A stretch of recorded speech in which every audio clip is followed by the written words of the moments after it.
Hey there, beautiful souls. Welcome to Beyond the Surface, where the saying to be seen is to be understood comes to life. I want to begin by first honouring the traditional custodians of the land we live and work on. I live and work on Gundungurra land and acknowledge the traditional landowners of my guests near and far. I pay my respects to the elders past, present and emerging, for they hold the memories, the traditions and cultures of our First Nations peoples. The land below my feet is, was and always will be Aboriginal land. I am no stranger to the profound journey of pain, grief, anger and heartbreak that often accompanies the loss of church, community, faith and the unwinding of our core beliefs. In the midst of this labyrinth, I found healing in the stories shared by others who have walked a similar path. Each tale, unique in its own right, weaves an invisible thread of connection, uniting us through the tapestry of religious trauma and healing. Here, in the warmth of these digital walls, I want you to feel at home. This is a haven where your memories are not just acknowledged, but deeply seen and believed. So kick back, relax, and let's embark on a journey where your story is not just heard, but embraced. Welcome to a community where storytelling is a powerful force. This is Beyond the Surface. Welcome, David. Thanks for joining me. Thank you for having me. It's good to be here. Whereabouts in the world are you? Canada? Yes, I'm in Eastern Yes. Canada. So yeah, I'm on Amazing. the Atlantic side of the country. Yeah. Okay. Is it fairly chilly over there at this point? It's cold. Yeah. Yes. Yeah. It is warm here. So, Oh, like, yes. It's always interesting talking to people in the US and Canada over sort of Christmas and New Year's because it's freezing over there and we're all like sweating. yeah. But I love winter, so I'm a little bit jealous. Um, Oh, well, I'm getting tired of winter. yeah. Yeah. Yeah. Um, Now, most people would know you as the naked pastor on social media and on the online. But I can assure people who are listening, you are not naked. Um, No. where did the naked pastor come from? So the name Naked Pastor, I could tell you Mm, where I came from, or Naked Pastor, but Naked Pastor, I bought the URL nakedpastor.com back in 2006, I think it was. mhm. And it was during the time when the Naked Chef, the Naked Archaeologist, the Naked Truth, all that was kind of cool. Yep. And I was a pastor at the time and I had begun blogging. And I wanted my blog to be really totally honest about what goes on in the ministry and in the church and in Christianity. And it was just going to be real and raw and bare and honest. Mm. And so that's what the naked stands for. It doesn't stand for anything inappropriate. Yeah. It stands for me being very, very honest about what I see going on in the ministry and in the church and Okay. in the faith. Yeah. Naked in truth. I like that. Yeah. Yeah. Okay, so where does your A lot of people don't like that. Yes, I mean it's good, but it's truth is hard to hear sometimes, I guess. So it can be confronting. Mm. Um so where does your story start? With faith, with life? Where does that start for you? I grew up in a Christian home, Mhm. um, and we moved around quite a bit, and so we weren't faithful to any one denomination.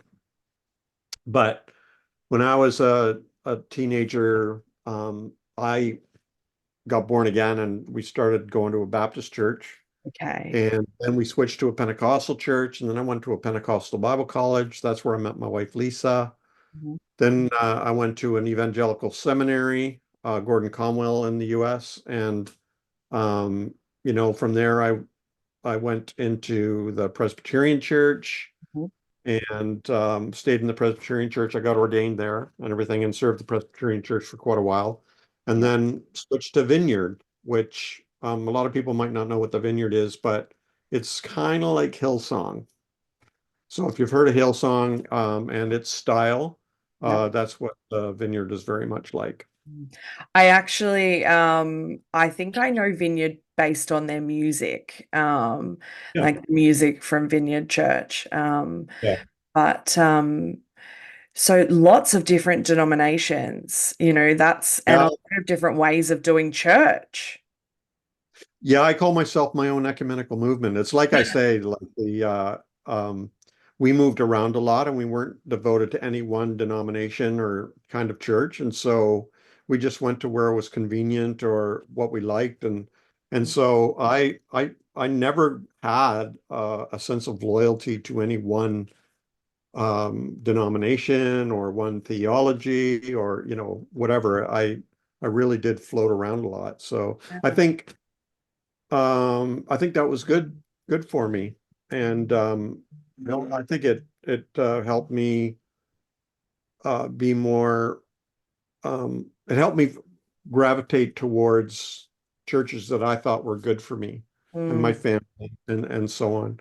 And I wasn't stuck in any kind of a certain church or denomination. So that was very liberating for me. yeah. And yeah, I appreciate that. Mm. Mm. What was it like growing up in a religious home for you? So it wasn't so much religious as it was conservative, maybe.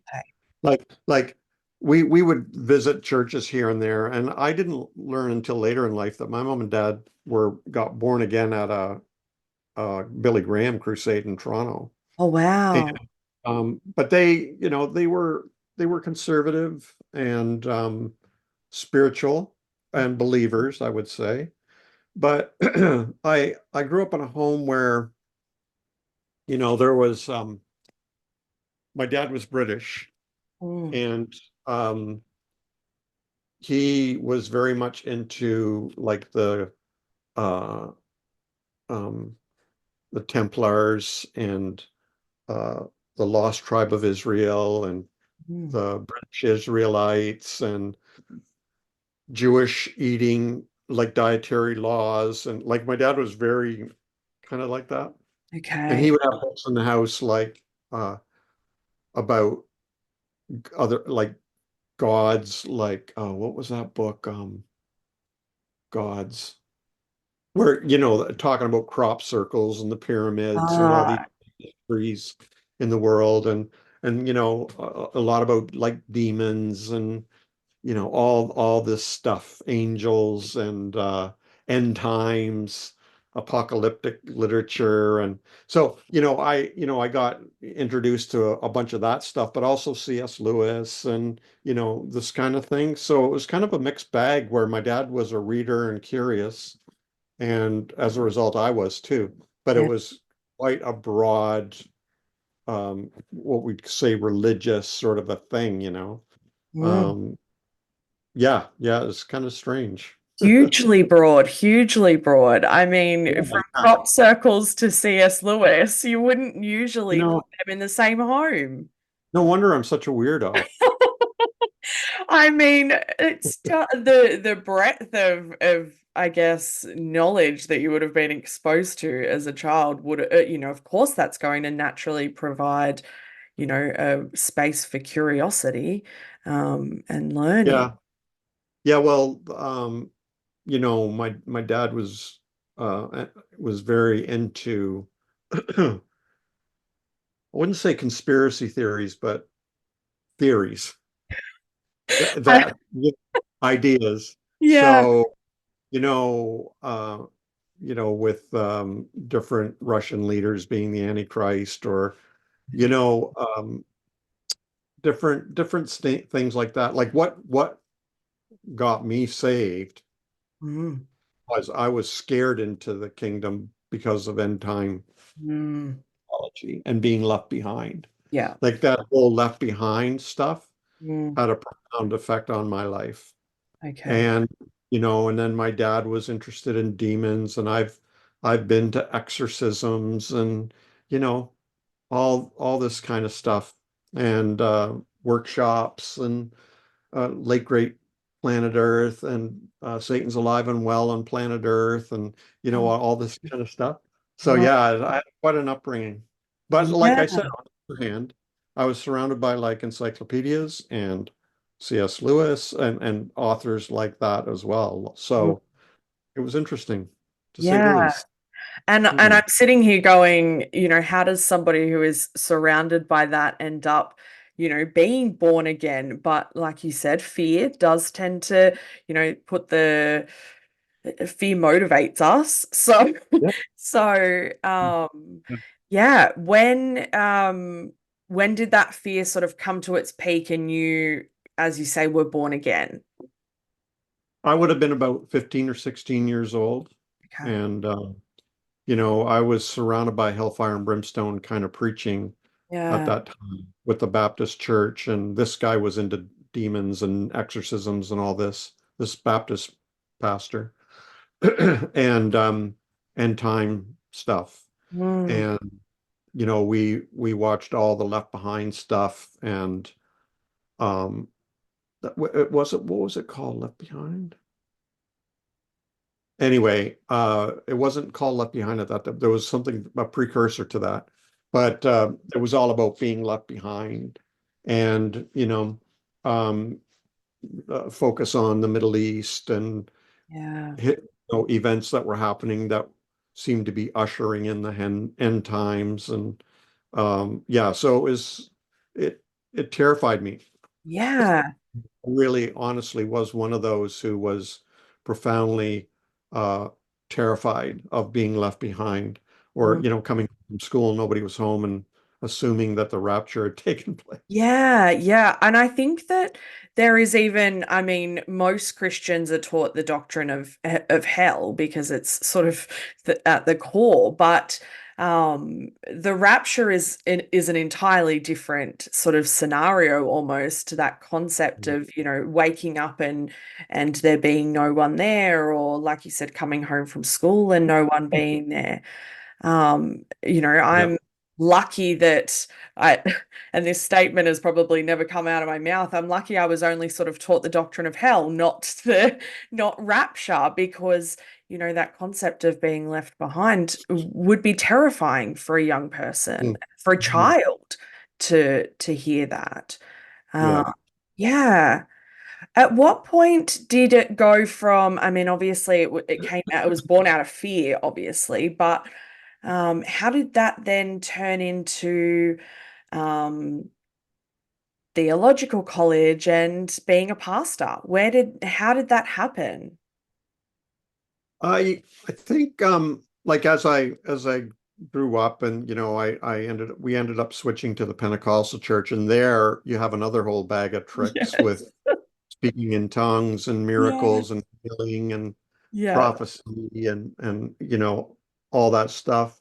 But the music was cooler, Yeah. and you know things like that. And we got a new pastor who was young, and he was really cool. In fact, you know, my mom just died a few weeks ago, Oh. and at the funeral, this pastor showed up with his wife, Mm. and uh, like he was instrumental in my life because he was cool, he was hip, Yeah. and it was cool to be a believer, be a Christian, and he also read, and he also wrote, and he had shows and everything on like the Vision TV and things like this, and in fact, he was the one who gave Lisa and I our very first premarital counseling session. And so Lisa and I have been married now for 43 years, going on 44 years. And so I said, well, Pastor, it must have worked. So Yeah. it, and so through him and his ministry, I found myself interested in furthering my education. So I applied to a Bible college, Mm. and I started actually as a music major and then switched to theology. And then, I got into the Greek and the Hebrew and all that stuff. And Yeah. then that got me interested in New Testament studies. And I decided to go to Gordon Conwell, where there was some top shelf New Testament scholars. And I got in there. And at this point now, I was starting to drift away from Pentecostalism Okay. and conservative theology and Pentecostal things. Mm.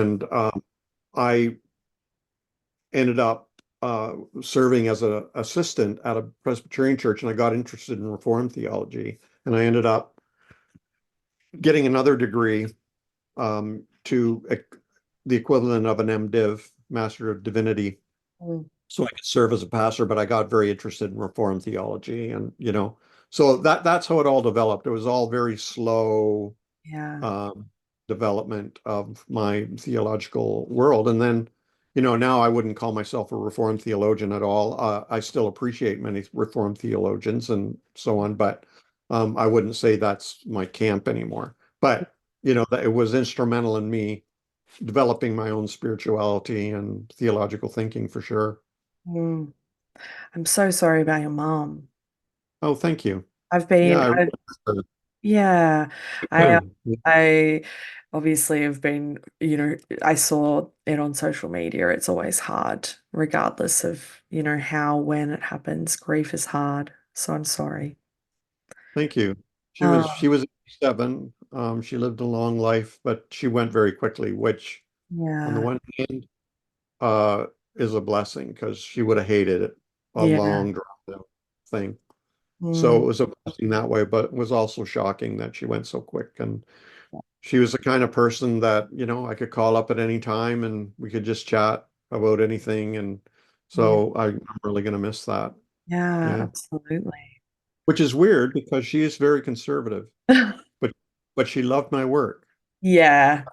Secretly, I think on the surface she was conservative, more conservative to keep dad happy. I think deep down inside she was a little more liberal. Yeah, Um, okay. but A little more rebellious inside. yeah, Yeah. yeah. Uh, what were you like as a pastor? I think I was a pretty good pastor actually. Like I said, I always gravitated towards churches that um, I felt were going to provide me Mm. with a place where I could grow, where I felt free to grow. I never went in with the idea of a top-down kind of a structure to church ministry. I always imagined myself as walking alongside the people and us growing together. Yeah. And um, so I fortunately I found churches that were very much like that, of course I still had to wrestle with the idea of ministry that many people had in their mind Mm. that I should be up there, sort of like a priest over the people, and so on. But I was more like down at their level and us exploring and discovering together. Mm. And that was always my style. Yeah. And um, to the point where the last church I served, which is not far from here, a vineyard church, I served it for about 15 years, and it was very much like that. And it was a wonderful, wonderful experience. And, I've seen pictures uh, of shepherds with their flocks, and I've seen some that really, really impressed me where the shepherd really walks with the sheep. He's not out front leading them like sheep, you Yeah. know, they'll find their own way. Mm. Shepherd is walking with them or even behind them.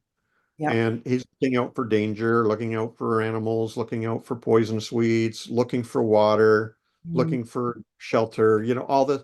But it's very much walking together. Now, the sheep analogy falls because, sheep are stupid, and I don't believe people are stupid. And, Yeah. so there's that. But Yeah. idea of walking along with your people Mm, and just with them, and you've been trained, and hopefully you have the wisdom required to know where the pitfalls are in spiritual development and growth, and you know how to help people and help guide them and walk alongside them in their spiritual journeys. And that's what I did. yeah. And that's what I continue to do now online, though, Mm, after I left. Yeah. yeah. And so I obviously, have been following you for a little while. And so I know very well that you are very queer affirming and inclusive. And so, how was that navigating that as a pastor of a church? I It never became a thing until the last church I was at. Now I've had gay friends. I've met and had conversations with, and members who were trans Mm, and so on. But for me, it was never, no, you're excluded or anything like that. I wrestled with it in my head theologically. How mm, does this line up? But yeah. I never let it affect my relationships with them or Mm, anything like that. It wasn't a real big deal because I was mostly a country pastor of small churches okay. where you know it wasn't really a thing that I knew of. Yeah. But in the last church I was, there were gay people who would come, Mm, and I knew, like I remember one lesbian couple said, would we be welcome at your church? I said, absolutely, yes, please come. And they came, and I looked out and I noticed them holding hands, and I go, well, here we go. I knew, here we go. yeah. So it was one thing to ideologically say we're affirming and accepting. It's another thing when you see it and feel it and you're there physically. So, and the vineyard, unfortunately, I think I got out. I'm glad I got out when I did, because it wasn't long after that the Vineyard Church in Canada voted to be not affirming. Like they actually voted no. Right. And I'm glad I'm not a part of that. Yeah. It's whenever I talk to queer people about their experiences in the church, I will often say, and this is often, from my own experience and my wife and I's experience, that welcoming is not always safe when it comes to a church, or welcoming is not always affirming, because the theory of saying that we're welcoming and all are able to come is not always what it is in reality. Mhm. So so it's yeah, that's a Oh, I difficult. didn't know you were in a same-sex relationship Yeah. marriage. That's Yeah. cool. Good. I mean, it's one of your favorite one of my favorite artworks of yours is the love over verses one. One of Um, my yeah, because and I think I love it because one of the most heartbreaking parts of my story is that, people who were my family chose theology and scripture over me. And so I think that's why I love it the most. But so story. how does a pastor become not a pastor? Because, and I've spoken to a few, and um my supervisor here in Australia is Matt Glover, who I'm pretty sure you know. Oh, Yeah. he was a Um, cartoonist too. Is he still cartooning? yes. Okay. A little bit, but not as Yeah. much as what I think he used to be. But yeah, so Oh, uh, hi. yeah, small world. Yeah, yeah. So I'm always really interested to know what leads a pastor to not become a pastor anymore, because that's a big deal. Well, I've got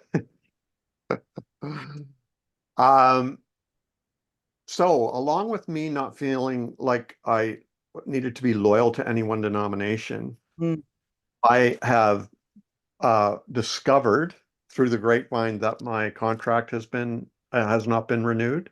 That was one Ah, time. Another time I was fired. mm, Another time I just quit. yeah, And then another time, the last time I quit. right. So the times I was fired twice because I decided to take a stand against what I thought was control issues in the church. And so I was abruptly fired from both of those ministries. The times I quit, the first time I was invited to go plant a Presbyterian church. And I thought this is great because I can start from scratch and I can create a church I think will be amazing and I will enjoy and Mm. everybody will love. And so I started this church, and within 2 years, it was the most boring church on the planet. I hated it. Oh It just, no. it was a Presbyterian church, and all the lapsed Presbyterians came out of the woodwork and infiltrated the church and decided to make it a good old Presbyterian church. I Mm, hated it. I hated my job. But it led to one of the most profound moments of my life because one night I was going to bed. Lisa is there. Our three kids, our little kids are sleeping.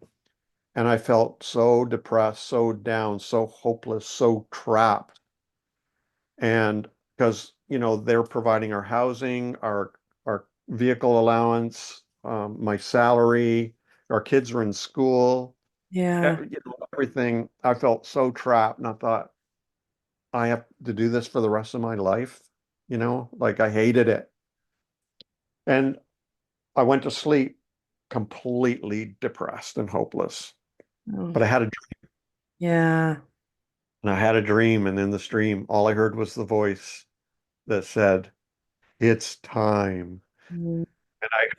And I woke up laughing Oh, hysterically.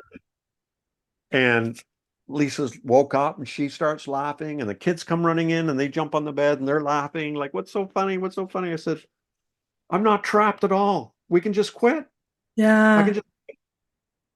And Lisa said, "Okay, let's do it." And so I quit, and we went on and began one of the greatest adventures of our lives. So what that taught me was I wasn't trapped. I was just afraid of being free because it was going to Yeah. be risk. It was a huge, huge lesson for me. Mm, And I also learned that when you take a risk to take care of yourself like that, somehow the earth rises to meet your feet, somehow.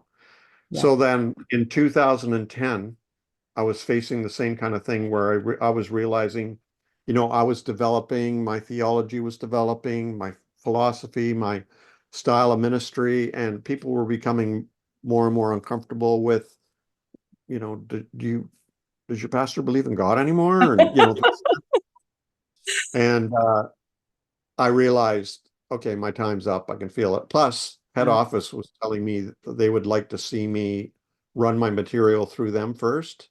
For ah, And I was like, okay, no, and I would have felt trapped normally, but I knew I'm not trapped. I mm, can just walk away. And so I did. I yeah. walked. And because what's most important to me is my personal freedom to be my most authentic self. And I Yeah. want that freedom for everybody else, Mm, including LGBTQ plus people. yeah. And so I walked away, and I decided to see if I could make Naked Pastor a full-time gig. And Mm, it had been in existence for 5 years at this point.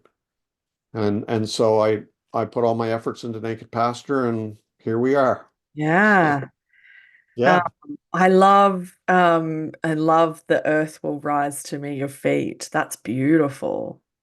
it's an That, Irish. yeah. May the earth rise to meet your feet, I think, is some kind of a toast or a Irish blessing or something. Yeah. It's almost like you had like a full circle experience with fear because you started out by sort of, coming to the Christian faith around fear because, fear of the rapture. And then there was this realization of freedom that you weren't trapped. It was just fear of the unknown and fear of Yeah, what the risk could bring. yeah. And so it's just like this nice full circle of the understanding of the concept of fear almost. Here, man, the church, Yeah. the church, people think I'm an enemy of the church. I'm not. I am an enemy of some of its ways and methods and ideas and Yeah. uh, um, those it hires to perpetuate its agenda or whatever. Yeah. Uh, but yeah, the church is an expert in weaponizing fear. Yeah, Uh, and absolutely. yeah, so I fight against that a lot. Like my work has kind of like a double edge to it. One is where I really encourage people to find the freedom to be their most authentic self. Mm, The other edge is I'm going to fight tooth and nail against anybody or mm. idea or institution that tries to limit that freedom. Yeah. Yeah. I'm brutal when it comes to that, Yeah. as you know, in some of my cartoons. Yeah. And but I'm very encouraging and validating and affirming to those people who are trying to, live free Mm. and be authentic. So Yeah, absolutely. I think I will often say, I'm not anti-God, I'm not pro-God, but I am anti-fundamentalism and mhm. imposing on human rights. And so I think, that sort of sounds a little bit like what you're saying as well, is that it's about the systems that are there that are often the issue and the harm there. Um, So much, yeah, so yeah, much harm, and it's almost like it's gotten almost ridiculous. yeah, Or, absolutely. the church, you would think, would aspire to be inspired by the Sermon on the Mount, let's say. Mm, But people are even now saying, that's too woke. That's too yeah, woke. yeah, I'm yeah. not into woke. And they actually do the opposite. Mm, It's actually, yeah. I've been reading Bell Hooks lately and how um, she says at one point where it's actually become admirable to Mm, not share, yeah, not help other people. yeah. And and so it's like it's become the actual opposite, Mm, where the church is willing to condone and even use violence, mm, discrimination, uh, greed, mm, all the bad things. yeah. And it just baffles me. Mm, I don't get, absolutely. Yeah, yeah, cognitive dissonance there. absolutely. Yeah. I mean, the ability to say you are following the teachings of Jesus and then sit under a message of hate and then go out and perpetuate that hate. How does that even make sense anyway? Yeah. Yeah, And I think it doesn't. I think that, I tend to go with, sometimes if I try and make it make sense, it can almost sound like I'm trying to water it down or make it more palatable or, it doesn't make sense. It's at times stupidity and ridiculous. And at yeah. times I go, if I don't laugh, I'll cry because it's just insane. Hmm. But so what was You know what your, I heard Can I say one more yeah, thing? of You know course. what I heard today? New York Times was doing an interview for an article, and they interviewed a whole bunch of um, Trump supporters, evangelicals, Yeah. evangelical Christians, and why they're not going to church anymore. And you want to know why? Why? Their savior now is Donald Trump.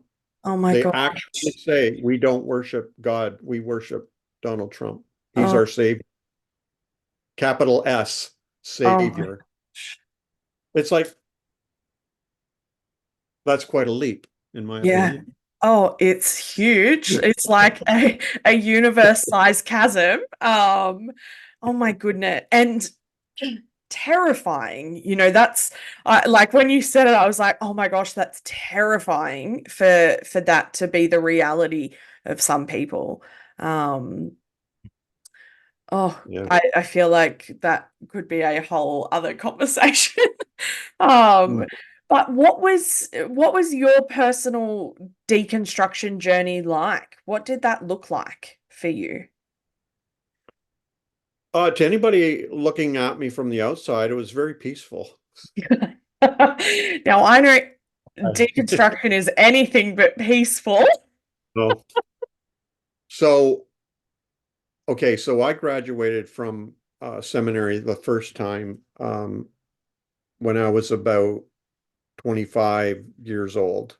Mm, And it was on the day of graduation. Now, I'd already done all my papers, submitted all my documents, everything, and I was just waiting for graduation day. And, my parents came, Lisa's parents came, and I was graduating with my master's cum laude in New Testament studies. mm, But I had some time. So we had gone down to Harvard Coop and we're doing some shopping and I noticed a book on a shelf. And I just picked it up and bought the book. It sounded interesting. And I had some time to do some leisurely reading mm. and nothing that was required. It's not required. I've already completed all my required reading. So people are going to ask you, what was the book? What was the book? So I'm going to tell you. The author was James Breach, and it's a tiny little book, and it was called The Silence of Jesus. Oh. So he was a professor at York University in New Testament Studies in Canada, in Toronto. And this was back in the 80s, okay? And I don't think the book was an important book, didn't make a big splash or anything, but it just attracted me. I Mm. read the book and it killed me. Oh, It no. killed me. Because like I had been up to that point a bibliologist, like I was Bible, Bible, Bible, Bible, Bible. I Mm. still got I still got Bibles from when I was Wow. a teenager with all the colored margins and colored Yeah. crayon and underlining and writing in the margins and all that kind of thing. And then I took 4 or more years of Greek. I took 2 years of Hebrew. I took a year of Aramaic, Oh my. all the biblical languages. And so I was in deep Mm. in the Bible. But I read this little book and it made me wonder if the Bible was inspired. Oh wow. If it was inspired, if it was inerrant, and I I was devastated. Yeah. It wasn't like I said, "Oh, it's not inspired." I wondered if it was. Yeah. So Even just the I was question. so devastated. I actually had my graduation gown on in the bedroom, getting ready to go, and I was freaking out. And Lisa actually had to grab me by the shoulders and say, "You have to go to your graduation ceremony." Mm. And that's where my deconstruction began, right Oh, there. And then, fast forward now, how many years? 85, 95, 2005, 2015. We're getting close to 40 years yeah. where I've decided deconstruction is a way of life. I'm Yes. going to keep on deconstructing until the day I die. And so for me, it was just the planting of a question. It was like corrupt computer code Mm. that got in and just started doing its work of unraveling all of my certainties and all Mm. of my dogmas and all of my assumptions and opinions and conditioning Yeah. through Buddhism in there for you. All of my conditioning, Yeah. logical, spiritual, religious, church, all that. Mm. And so here I am deconstructing on the inside, very, very slowly, like a glacial melt, but ministering at the same time. And so that's why I found it very necessary for me to gravitate towards churches where I felt I had that space to do that. Yeah. And I was fortunate enough to find places where I could ask questions from the pulpit and say, I'm struggling with this, and I know people here are too, and let's talk about this. And so yeah, my deconstruction was like that, where it just that's where it started. Yeah. Um, and then it just did its work over the decades. Mm. Now, some people, I don't know about you, but I know some people who deconstruct overnight. It's like, I was duped. It was all bullshit. I'm done. Yeah. Bye. Yeah. I don't know how that would even look. I don't think I've ever met somebody who has deconstructed overnight. I probably would agree with you. I'm not sure that deconstruction is a destination. I don't know that you No, just it's not a arrive. destination. Yeah, I don't think that you, in the same way that when I talk about healing, healing is not a destination. It's it's a process. It's a journey. I hate the word journey, but it is. Yeah, It's just a like you said, a way of life. yeah, Um, yeah.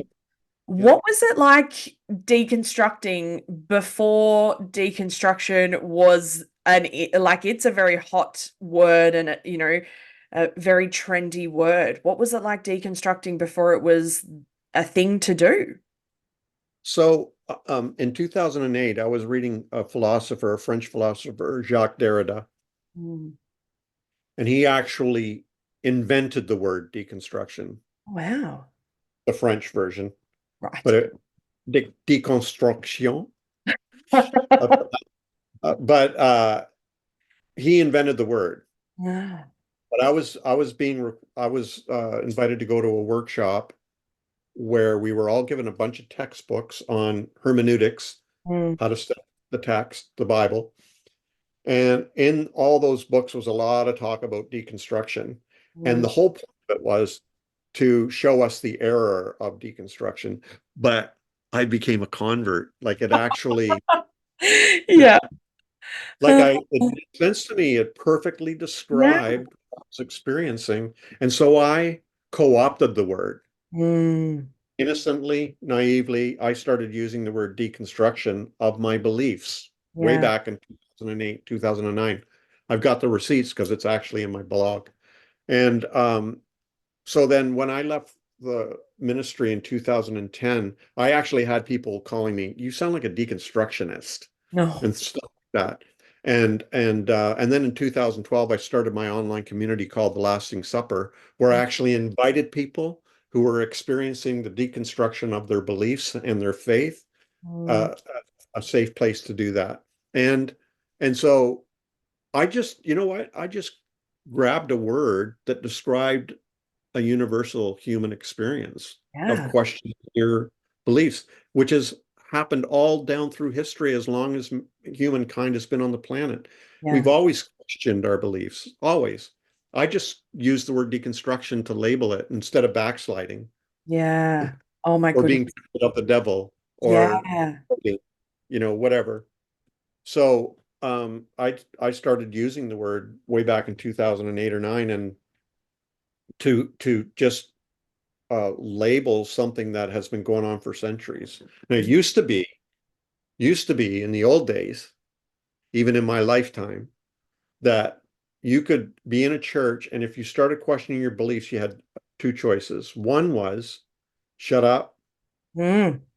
so you can stay, Yep. or if you started voicing your thoughts, you would be either forced out or kicked out or made uncomfortable and feel like you needed to leave or whatever, marginalized. Yeah. And but things started changing in Mm. my lifetime where people were becoming more and more vocal and starting to realize, you know what, I don't need you. I don't need the church. And especially during COVID, it that ramped up Yes. where Yeah. they realized I actually don't need the church. Mm. And so yeah, deconstruction has become a thing now. Mm. I think people are using the word wrongly, Mm. uh, weaponizing it Mm. like like they always do and making it a bad thing, an evil thing. They're Mm. calling people deconstructionists Yes. and talking about deconstructionism. Yeah. And as soon as you do that, then you've isolated the gene Mm. and you can persecute it. Yeah. And so that's what I see happening that's distressing me right now. Yeah, there is. I mean, it doesn't take long, right? It doesn't take long for somebody to take terminology or something and use a way to suit their agenda that they're wanting. Mhm. So, um, but I mean, I think there are so many. I actually don't tend to use the word deconstruction a whole lot.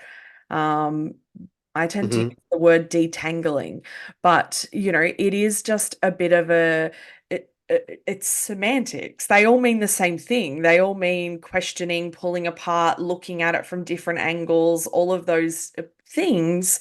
Um, Oh, but it doesn't take long for groups of people um, to weaponize something for their own agenda. Um, well, it's I have another analogy I like that I use, and I call it Marie Kondoing your faith. Oh, that's So great. Marie Kondo is the Yeah. Japanese minimalist who's I just adore her. I think she's amazing. Yeah. And she became a sensation because what she encouraged people to do was to go through all your belongings and anything that didn't spark joy, you got Mm. rid of. Do Yeah. that with beliefs. Do that with your faith. Yeah. And Absolutely. declutter and don't buy new shit. Like just Yeah. declutter. I Um, love that. yeah, Yeah. so Marie comes showing your faith. Yeah. Yeah. What brings you joy and peace? What sparks your joy? Love. Oh, That's serious though. yeah. I had a revelation, it was like a revelation. I don't like using that word because it sounds like I was visited by some divine thing. What I mean was my eyes were open to that love is everything. Yeah. And I made a commitment. In fact, I posted it online that I choose love. I Mm, choose love. That's quoting Martin Luther King Jr. yeah. But I choose love, and it's all about love. And I believe in an ethic of love. Mm, And love is nothing unless it's manifested in policy. That's what mm, I'm saying. yeah. And action. Love Mm, is what love does. That's yeah. another. I think that's Bell Hooks said that. Yeah. Um, and so that's what's become most important to me. And I start with myself Mm, and my wife and my children and my yeah. friends and my online community and my haters and my enemies and everything. It's all about love Yeah. because love is indiscriminate. I Mm, compare it to, well, I didn't start this, but like um, it is said in the Gospels that Jesus said that justice is like rain and like sunshine. It falls on everyone. It's indiscriminate. yeah. If they knew gravity back then, he might have used gravity as an example as well. It draws everybody. It's not discriminate. Yeah. It's indiscriminate. Mm, That's what love is. And the people who think love is you're allowed in. Oh, no, you're not allowed in. That's not love. That's discrimination. That's not an expression of love. yeah. Uh, so I choose love, and I'm trying to practice that from the center out Mm, and include everybody. yeah. And yeah, that's what brings me joy. And so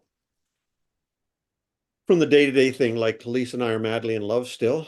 And Mm, so we just love being together and love doing mm, things together and going on little trips or going on walks with our dog or, mm. just being together and talking. And that to me, and as we got to spend Christmas together with our three kids. Oh, nice. And yeah, that was down in Colorado. We Mm, all met there and like it's just there we are drinking nice wine, listening to Mm. good music, cooking good food, and laughing and talk. What can be better than that? Mm. Seriously. Yeah. And then meeting people and loving people and helping people. That to me brings me so much joy. Yeah. Yeah. And I'm hoping I'm not sort of like crossing over in what I've seen on social media. It's your artwork that's love without all the fine print, isn't it? Yeah. Yeah. And that's Yeah, what that's one. that's Yeah. yeah. So that's what I hear, when you're talking about that is love without all the fine print. Yeah. It's without all of the little like without the little asterisk that says you need to read all of these conditions and all of these it's Oh, I love that. without the terms and conditions that nobody ever reads when they sign up to something or when they purchase something. Yeah. It's without all of the terms and conditions. So I love that. Um, The story of I think about this every day because I get it every day. mm, The Good Samaritan, and Jesus mm, tells a parable of the Good Samaritan. yeah, And in response to the question, when he says, love your neighbor as yourself, and they say, but who is my neighbor? yeah. Aha, gotcha, gotcha. What if my neighbor's Technicality. Hitler? What if my neighbor's Hitler? Yeah, What if my neighbor's gay? What if my neighbor's trans? What if my neighbor's black? What if my neighbor's, whatever? yeah. And so whenever I say, and I say this every day, something like that, Mm, love is love, or love over verses, or love is all, or um, love without the fine print, mm, immediately somebody might say, what about Hitler? Or mm, what about the MAGA? Or what about this? Or what about that? It sounds like you're saying, but who is my neighbor? You're trying to get out of it. You're trying to yeah. get out of it. So I think that's the challenge for me. I'm not saying it's easy, Mm, but that's what love is to me. It's just, yeah. It's like the rains, like the sun, it's like gravity, it's indiscriminate, and everybody gets some. yeah, yeah, absolutely. Yeah. How do you deal with uh, the hate that you would get online from people? How do you deal with that? I have a little story to tell you. Happened today where I posted a cartoon. It had to do with love, obviously. Mm, But anyway, somebody said, this is stupid. So, and that was all he said. So I normally I just scroll past. I don't respond at all. That's the best strategy for me is just ignore, move on. If it's hateful to somebody, if mm, they're hateful towards me, I'll leave it up. But if they're hateful towards somebody else, I'll delete it. yeah. If they persist, I'll block them. Mm, But he said it's stupid. And so I thought, why would somebody say that? mm, Like, so I looked at his profile picture, and there he is, a young man, good looking man with a beautiful wife, three beautiful children, smiling. mm, I'm thinking, there's a young man who's on fire for his theology. Like he just, you know, and he's trying to do the right thing. yeah. And if I was in his brain with what he's experienced and been taught and all that, I might have said the same thing. Mm, So I think that's what love does. It doesn't mean you don't try to um, uh, use teachable moments or protest or stand up for rights, or it doesn't mean any of that. And just because love is indiscriminate doesn't mean it doesn't practice discernment. Those two things are different. But it softened my heart immediately and made me realize, this guy, I bet a lot of people, and this is true too, a lot of people come to me later on and say, I was really hard on you back then. I hated everything you did, and now I'm your biggest fan. yeah. And that happens a lot. Mm. So everybody's on I was going to say spectrum. I don't mean autism. I I mean, everybody's Yeah. on the spectrum of Of spiritual life. growth, Yeah. and to have grace for that and love that. Yeah.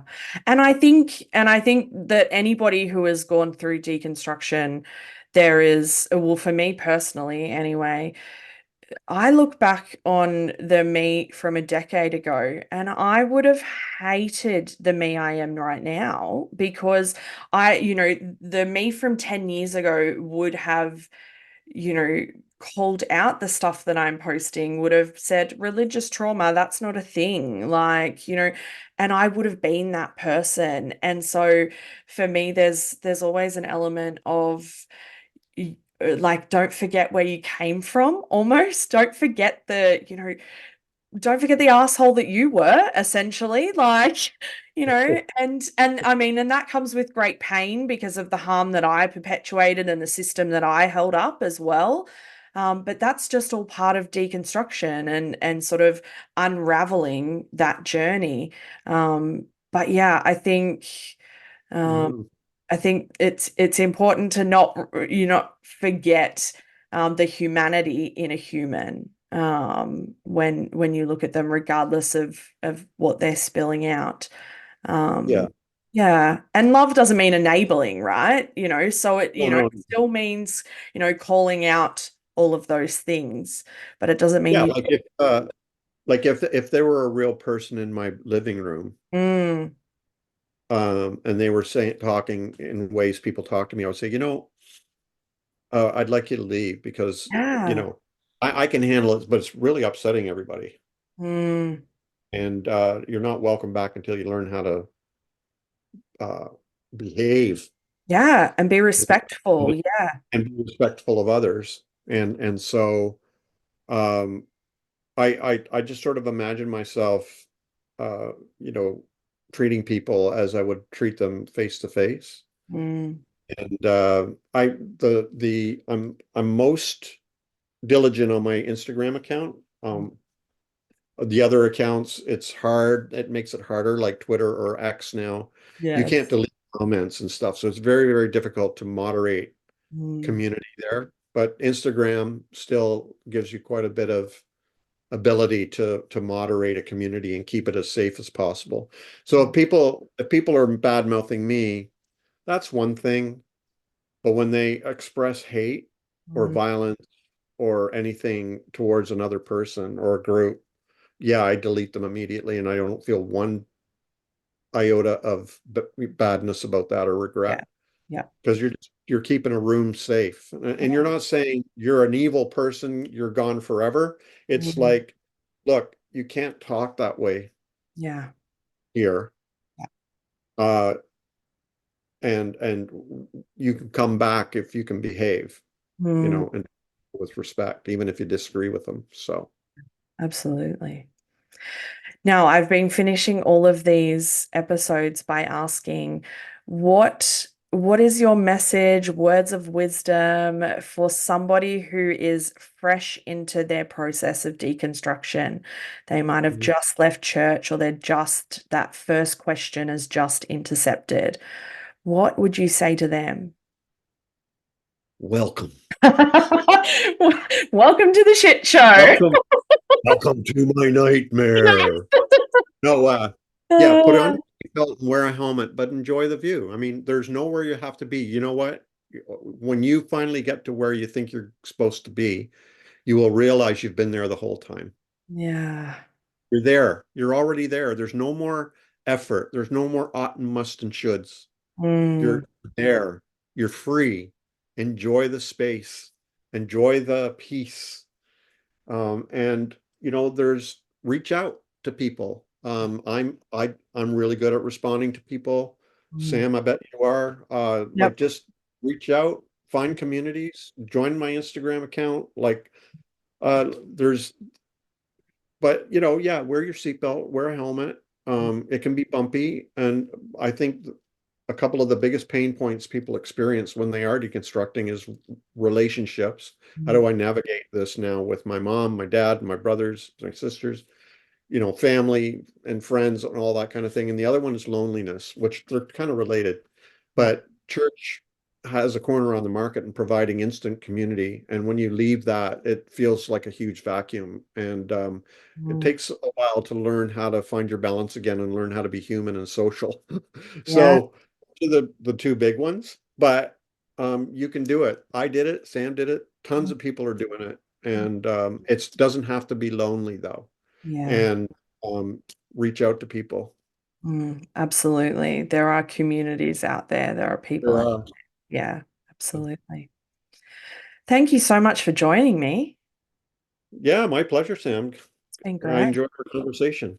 Absolutely. And if people have not seen, please jump over to Instagram to check out David's cartoons because they are fabulous. And I guarantee there is one for everybody that will speak to you and your story. And so doom scroll David's Instagram account Yes. until you find one because I guarantee you will, if not more than one. So it's, it's a wonderful space, and some will make you laugh and some will make you cry and everything in between. So it's a really great space. So thank you. Thank you. Thanks for listening to Beyond the Surface. Until next time, take care, stay true to who you are, and remember, your voice and your story matters, always.